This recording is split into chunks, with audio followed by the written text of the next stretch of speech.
Grabe! Ito pala ang tunay na ugali ni Kalinga Prab at talaga namang sobra at napahanga ako ni Kalinga Prab at ito guys is konting video reactions, commentary lang po para kay Kalinga Prab. No, actually guys, ako yung nagpapasalamat ng una, syempre sa Panginoon at syempre kay Kalinga Prab at actually guys, no, sa tagal ko dito sa Kalingap, I think more than a year, no, siya pa lang ang naagawa sa akin ng ganito na i-share yung aking video reactions. No, actually guys, nung una, nagulat ako dahil alam naman natin na meron sa aking mga nambabash na kesyo nag-over the backod daw ako. Kesyo hindi naman ako pwedeng mag-react kay Kalinga Prab. Pero guys, no, ito talaga, nung ginawa sa akin ni Kalinga Prab to ng isang araw, nagulat po ako. At talagang sabi ko, mabait talaga to si Kalinga Prab at yung talagang akala ko nga kinalimutan na ako ni Kalinga Prab pero hindi pa pala.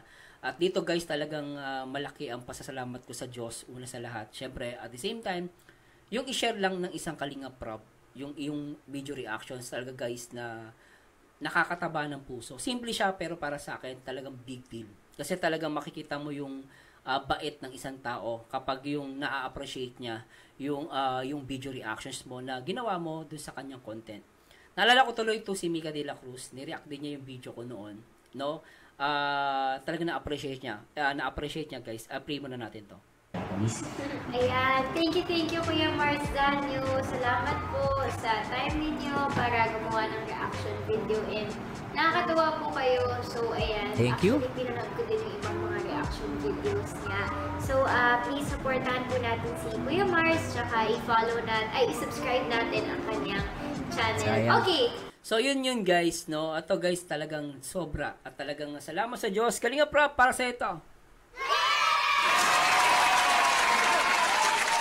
I really appreciate Kalinga Prab. Sana napapanood mo to. Salamat sa Diyos dahil kahit sa konting panahon nakasama kita dito sa Singapore at talagang sabi ko sa inyo guys, talagang napaka-cool, napaka-gwapo at talagang mabait na tao to si Kalinga Prab. Actually, talaga nagulat lang ako dahil kasi ako guys, totoo lang, medyo hirap din ako kasi pag nag-react ako ni Kalinga Prab, alam ko maraming mga away sa akin.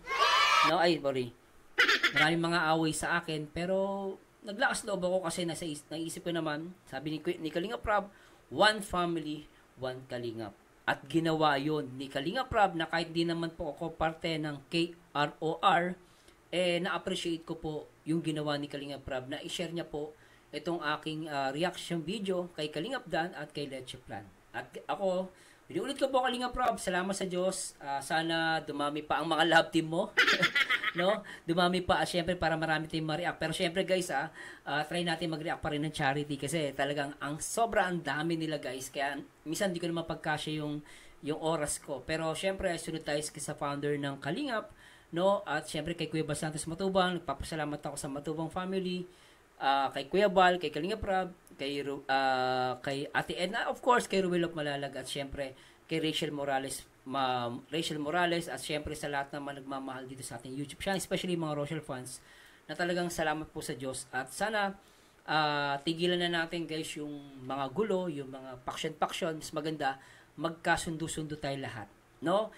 Basta kumbaga parang kasi naramdaman ko kasi guys, nung may pumuna sa akin, nireact ko lang si Kalinga Prab. So medyo masakit sa akin yun, pero nawala yun kahapon nung nag-react ako kay Kalingap Dan. At shinare nito ni Kalinga Prab yung aking video. Maraming salamat sa Diyos, Kalinga Prab, at hanggang dito lang.